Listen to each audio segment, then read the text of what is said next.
Dá bom dia para mim, primeiro ano. Vamos lá, começando as nossas aulinhas de recuperação aqui para a sua provinha, para você que ficou de recuperação em história. Gente, tá bem de boas, tá? História do Brasil aqui na minha frente vão ser 4 capítulos. Então, para você que tá desesperado, não fique. São 4 capítulos. Respira que vai dar tudo certo, tá? Ó, belezinha. Então vamos lá. O primeiro capítulo é do livro de Introdução à História. Lembra aquele capítulo que eu roubei do Nivardo? Capítulo 1? Pois é. E aí o primeiro capítulo é um capítulo de pensando na história, da gente pensar o que é a história. Depois a gente já passa pro nosso livro de Brasil Colônia, que é o meu livro mesmo, tá? O meu capítulo. A gente vai pro primeiro capítulo desse livro, que é o período pré-colonial. Segundo capítulo desse livro, que é o início da colonização. E o terceiro capítulo, que é o capítulo de escravidão. Então, gente, assim, ó, tá lindo, tá beleza, vocês conseguem, tá tudo certo, sem desespero. Tudo bem? Então vamos lá, começando o nosso primeiro capítulo, no nosso capítulo de Pensando a História, como vocês podem ver, opa, aqui do lado, né? A gente vai começar pensando a história.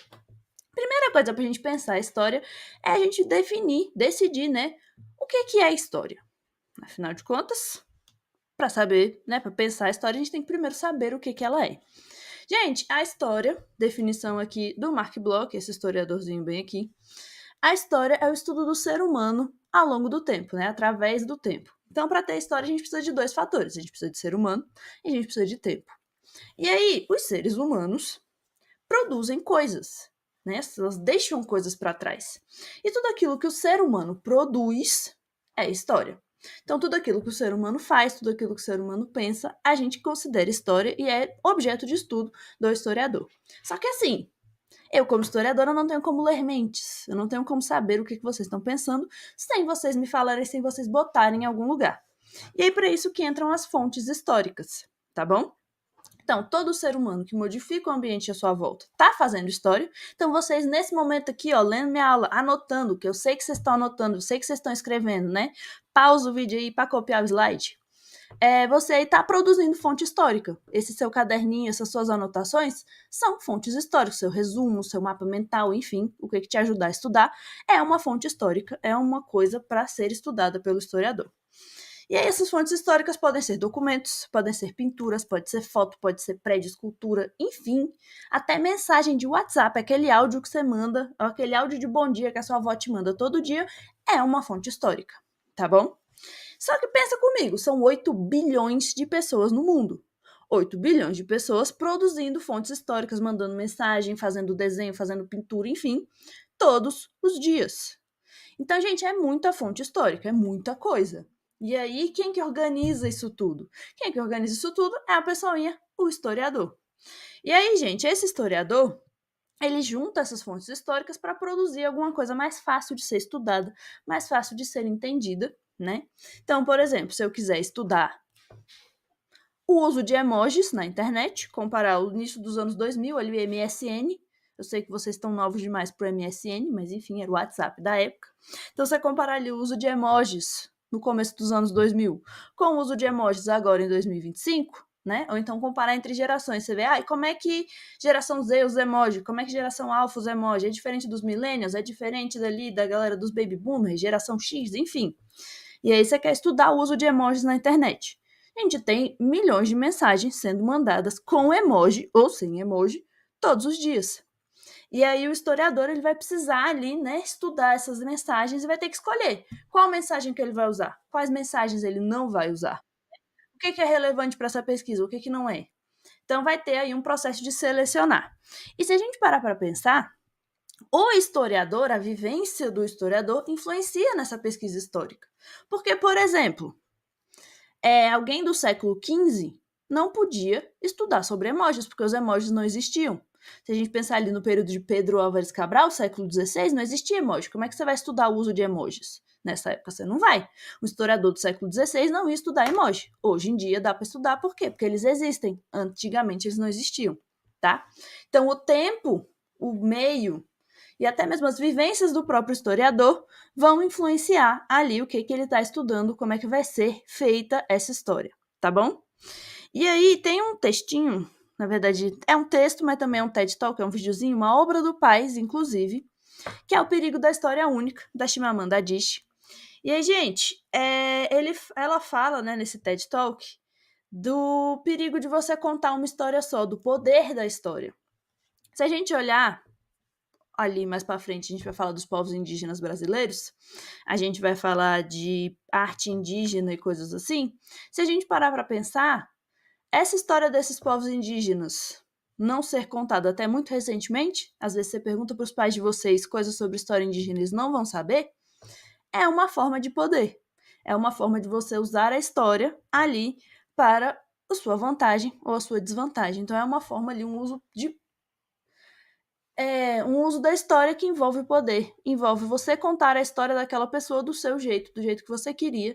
E é isso que a gente vai ver ao longo, né, do período pré-colonial, do início da descolonização, da escravidão aqui no Brasil. A gente vai falar muito sobre essa ideia do poder, de como você contar a história de outra pessoa envolve poder, tá? Então fique aí com essa ideia de poder em mente para a gente passar para o nosso próximo tópico, para o nosso próximo capítulo, agora vindo para o nosso livro, né, para o meu livro, não é o livro do Univardo mais, acabou o capítulo que eu roubei dele. Passamos agora então para a parte do período colonial do nosso livro de Brasil Colônia. Então vamos lá, né? Nossa parte de período pré-colonial, nosso livro de Brasil Colônia, a gente vai falar dos povos indígenas que moravam aqui no Brasil. Então a gente começa a história do Brasil falando dos povos indígenas que estavam aqui antes da chegada dos portugueses. Gente, para facilitar a nossa vida, dividimos, né, esses povos em troncos linguísticos. São povos diferentes, vários povos, uma variedade cultural muito grande, uma variedade linguística muito grande, e para facilitar o nosso estudo, a gente divide eles por idiomas, né? Por troncos linguísticos.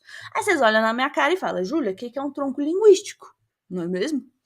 Lembra da aula? A gente falou, né, daquela divisão da biologia, reficofage, reino, filo, classe e ordem? Pois é uma divisão parecida com essa, só que falando de língua. Então, se a gente olhar o português, o espanhol, o francês, todas são línguas latinas, são línguas da família latina, e o latim faz parte de um tronco linguístico que é o tronco proto-indo-europeu. Nossa, que nome difícil, não precisa decorar, é só para vocês pensarem, né? Que a mesma lógica se aplica aqui a esses povos indígenas. Então a gente vai dividir eles para facilitar o nosso estudo em troncos linguísticos. A gente vai ter no Brasil, na verdade no nosso livro, não é no Brasil, mas são 3 troncos linguísticos grandes aqui no Brasil, né? 3 troncos linguísticos principais, que são os que o livro traz, que são Tupi-Guarani, né, para ser mais específico. A gente vai ter os Macro-G e a gente vai ter os Aruac. Macro-G ali mais no meio do Brasil, Aruac mais lá em cima, no norte e também ilhas do Caribe, lembrando que esses povos indígenas, eles não respeitam as fronteiras atuais, porque elas não existiam, então não tem como você seguir a fronteira do Brasil se não tinha Brasil. E ali no litoral, a gente vai ter os povos Tupi-Guarani, que são os povos que vão ter contato primeiro com os portugueses, porque eles estão no litoral, os portugueses vieram do litoral, então, né, chegou primeiro, se encontraram primeiro. Então, são os primeiros povos a ter contato com esses europeus. E aí, esses europeus vão escrever textos sobre esses povos indígenas de acordo com a perspectiva europeia, de acordo com a perspectiva deles, né? Sobre essa galera, sobre esses povos que aqui estavam. Os que vão sofrer mais com isso, com esses relatos europeus, são os Tupi-Guarani, mas, ao mesmo tempo, o povo que a gente mais sabe, que a gente mais conhece hoje em dia, são os Tupi-Guarani, porque eles têm mais relatos que sobraram, que ficaram sobre eles. Só que, lembra, fonte histórica, a gente precisa duvidar delas, a gente tem que pensar sobre, porque as fontes são escritas na visão dos europeus, não na visão dos indígenas. Então a gente sempre tem que tomar aquele cuidadinho básico para lembrar, eita, são os europeus que escreveram isso, não necessariamente é isso que acontece mesmo. Um exemplo da vida indígena, né, que foi relatada por esses europeus, que foi escrita por esses europeus, são os rituais antropofágicos. Gente, tem muitos, estão muito presentes ali no imaginário europeu do século XVI, esses rituais antropofágicos, também conhecidos, também chamados na época de canibalismo. Gente, lembrando, canibalismo é uma coisa, antropofagia é outra. No século XVI, XVII, ali, quando os europeus chegavam aqui, eles chamavam esses rituais antropofágicos de rituais canibais. Hoje em dia, a gente não usa mais essa palavra. Por quê? Galera, canibalismo, envolve o consumo de carne humana, sim, antropofagia também, você está comendo carne humana, mas canibalismo, você consome carne humana ou você está precisando de nutrientes, ou então porque você acha gostoso. Então, por exemplo, o Hannibal, lá no Silêncio dos Inocentes. Não, mentira. Então, gente, o Hannibal lá naquele filme Silêncio dos Inocentes, pois naquele filme lá, que é de terror, então tome cuidado aí. Mas ele come carne humana porque ele é doido das ideias, né? Então tem esse negócio. Aí é canibalismo. Ou então, se vocês olharem o filme novo dos Jogos Vorazes, das serpentes, aquele ali tem uma cena que um cara vai com um serrote, corta a perna de alguém e come. Isso aí é canibalismo. Aqui, nesse caso, nos povos tupis, não é antropofagia. Por quê? Porque eles não comem carne humana, não tem esse consumo de carne humana para motivos de nutrição, para motivos ali de você se satisfazer, você tá passando fome, você tá precisando e vai ali e come uma pessoa. Enfim, não. A ideia aqui é um consumo ritual de carne humana. Então, eles acreditavam que você fazer guerra contra a comunidade. Tem lá um guerreiro muito bom, um cara bom de briga, um cara forte. Se você capturar essa pessoa, fizer um ritual, matar essa pessoa, cozinhar essa pessoa, como você tá vendo aqui na imagem, né? Você vai absorver as características. Então, se for uma pessoa muito inteligente, você, na sua comunidade, no geral, porque esse consumo ele é coletivo, essa comunidade, no geral, ela vai absorver essas características. Se for uma pessoa muito forte, a comunidade vai ficar mais forte. Além disso, também é uma forma de vingança, porque essas guerras elas eram contínuas. As comunidades tupis elas tinham muito essa característica da guerra. E aí você vai e guerreia contra o povo, eles capturam seu guerreiro, fazem um ritual antropofágico com ele. Então você vai lá, captura o guerreiro deles e faz um ritual antropofágico como uma forma de vingar o seu guerreiro que foi capturado. Então eles capturaram um dos seus, você captura um dos deles, e aí esse vai o ciclo ali de violência, o ciclo ali de guerras entre esses povos Tupi-Guarani. Gente, lembrando que os registros que a gente tem dessas práticas, elas não são feitas mais hoje em dia, mas os registros que a gente tem dessas práticas são registros feitos pelos europeus.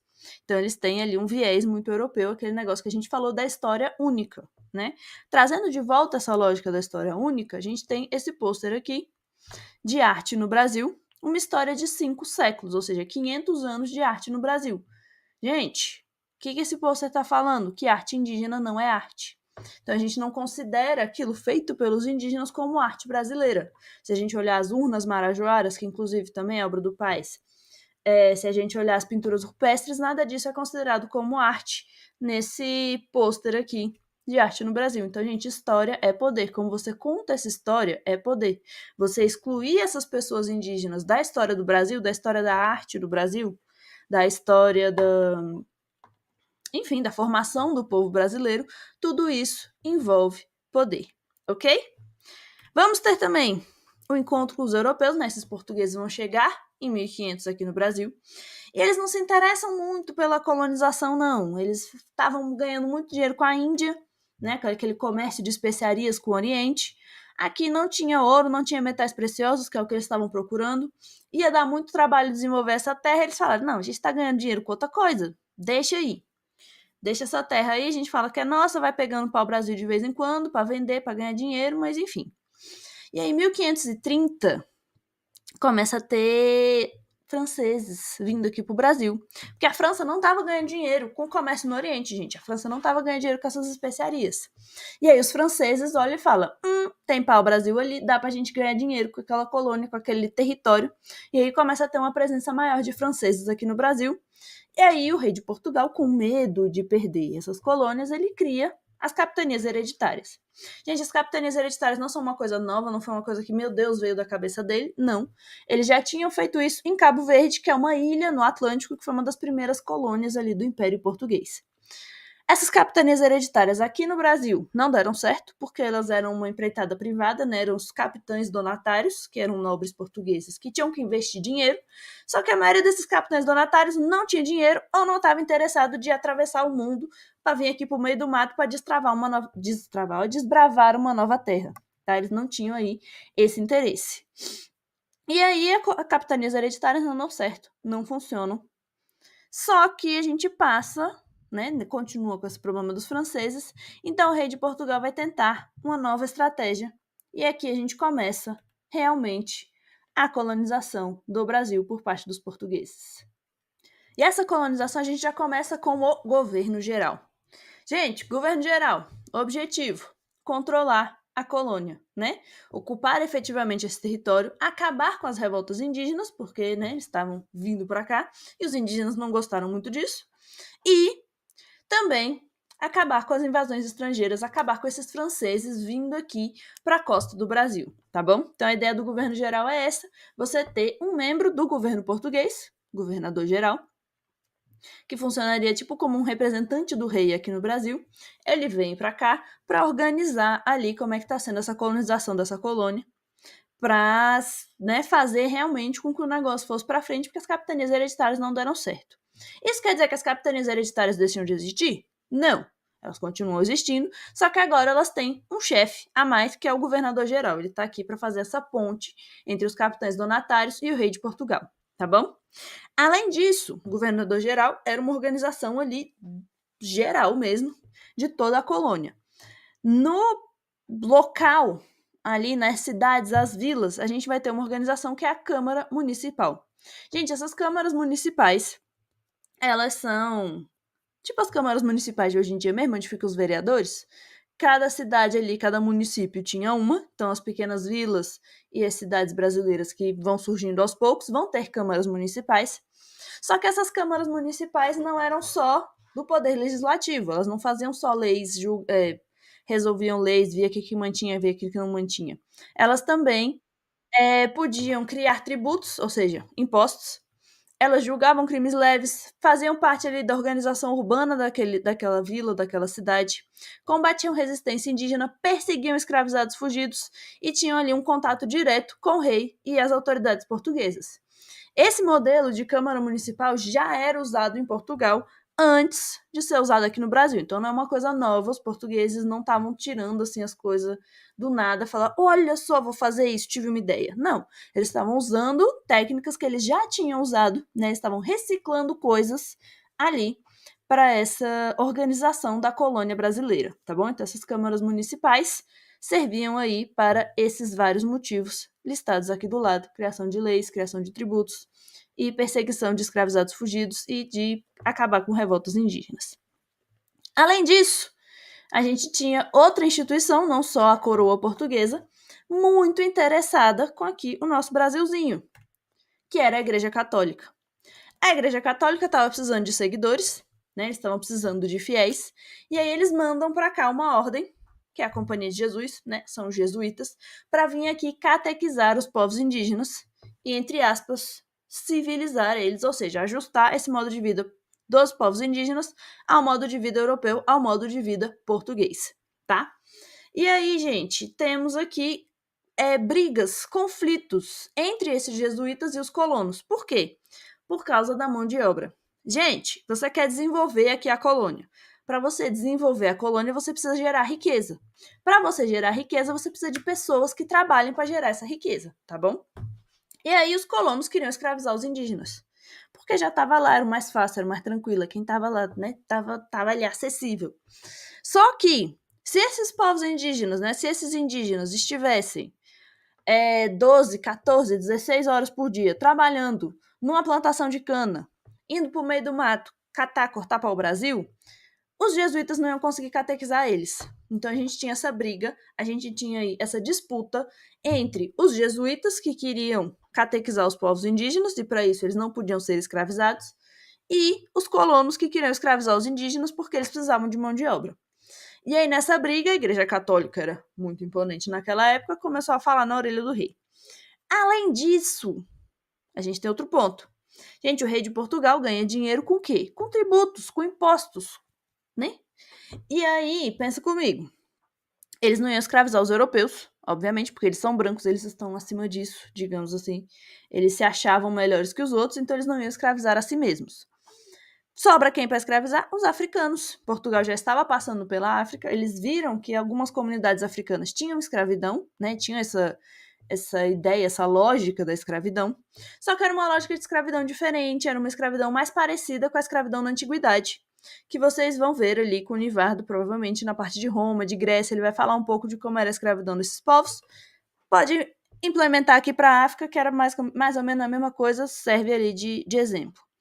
E aí, se parar para pensar, para o rei de Portugal, ele vai ganhar dinheiro, porque você tem que capturar os escravizados na África, botar no navio negreiro para vir aqui para o Brasil. Ganha dinheiro? Não ganha? Ganha. Pois é. Então você paga imposto para o rei aqui para botar esses escravizados no navio. Quando esse navio negreiro chega aqui na América, imposto de importação, você vai ter que pagar impostos para o rei. E quando você quiser vender esses escravizados no mercado, você também vai pagar imposto para o rei. Então, você aí 3 impostos que o rei de Portugal recebe com a escravidão africana. Com a escravidão indígena, você só paga para vender no mercado local. Então, são 3-1. Então, o rei de Portugal ele vai proibir a escravidão indígena, tirando aí alguma exceção, como, por exemplo, a guerra justa, ou seja, se um indígena te atacar, você tem direito de escravizar ele. Tá? Lógica por quê, mas enfim. E também não é só porque uma coisa é proibida, né, que é proibido por lei, que as pessoas vão parar de fazer. Então a escravidão indígena continua a existir, mas ela vai ser bem menor do que a escravidão dos africanos. E aí, esses escravizados africanos vão chegar aqui no Brasil, os portugueses vão comprar eles na África, acordos com lideranças locais. A escravidão aqui era por guerras, então vai aumentar ali o número de guerras de captura dessas comunidades africanas, esses reinos africanos começam a brigar entre si para capturar escravizados e vender. E aí aqui a gente começa a ter uma lógica mercantilista, uma lógica de produto. Essas pessoas não vão ser vistas como pessoas, elas vão ser vistas como mercadoria, elas vão ser vistas como propriedade. Então você tem uma escravidão desumanizadora, que não vê essas pessoas como seres humanos. Aliás, para quem não percebeu, a gente já passou aqui para o nosso capítulo 3, que é o capítulo de escravidão. Tá? A gente já foi aí, ó, foi uma transição suave e tranquila. Às vezes alguém nem percebeu, mas caso não tenha percebido, estamos no capítulo 3. E aí vai ter aí, né, esse tráfico de pessoas. Eles vão ser, então, comprados pelos europeus e mais para frente por traficantes brasileiros também vão ser comprados, levados aqui, né, trazidos, na verdade, aqui para a América. E aí, quando chega aqui, essas pessoas elas vão ser leiloadas. Gente, navio negreiro, falamos em sala também, alto nível de mortalidade. Não era uma coisa de boas, não era uma viagem tranquila, não era o cruzeiro do Neymar, tá bom? Era uma preocupante ali. Muitas pessoas não chegavam aqui com vida. As que chegavam eram leiloadas, tá? E aí eles procuravam separar famílias, separar comunidades. Então você não bota pessoas do mesmo reino africano, né? Quem estava comprando esses escravizados não vai comprar do mesmo reino para diminuir revoltas. E a gente vai ter aí 3 tipos de escravidão no Brasil.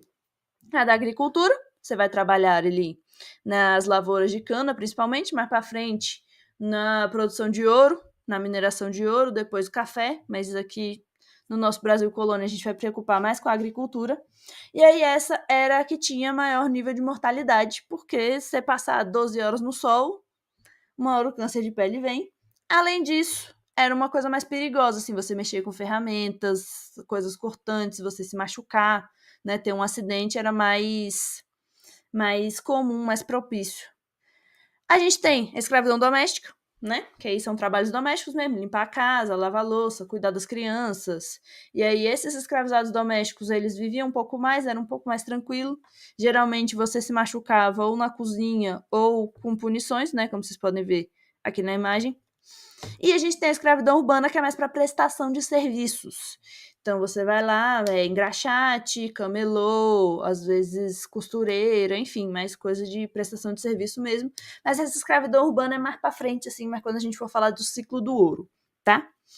E aí, para a gente terminar aqui a nossa revisão de recuperação, a gente tem a parte de resistência.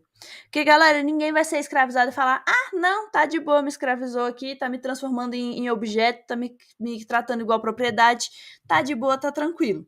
Não, a gente vai ter formas de resistência. A primeira delas, a mais óbvia, né, a fuga do cativeiro, você vai fugir para outro lugar, você vai fugir daquela vida degradante que você está vivendo. E aí, o principal local de fuga, né, as pessoas fugiam para, eram os quilombos.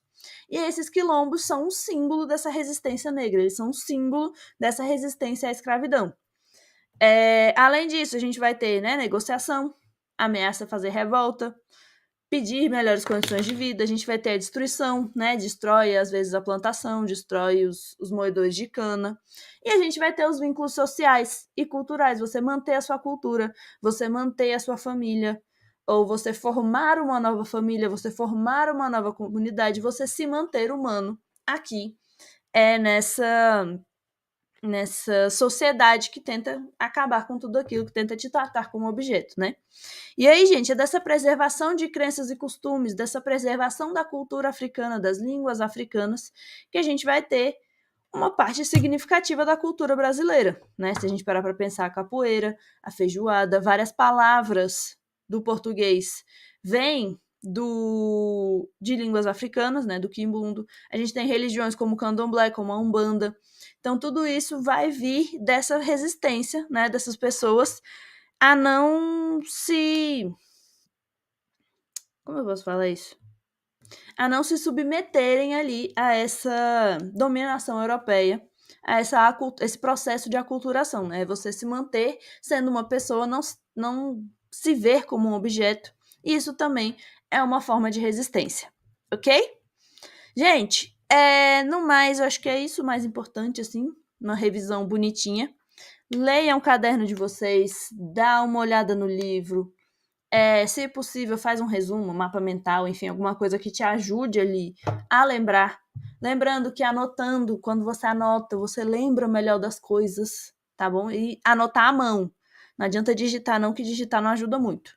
Tem que ter exercício de coordenação motora mesmo, que ajuda a memória, tá? Então, vocês vão aí, estudem, vai dar tudo certo, vai dar ótimo. São 4 capítulos, vocês conseguem, tá bom? Tá tranquilo, tá suave, beleza? Boa prova para vocês, boas férias. Nos vemos quando voltar.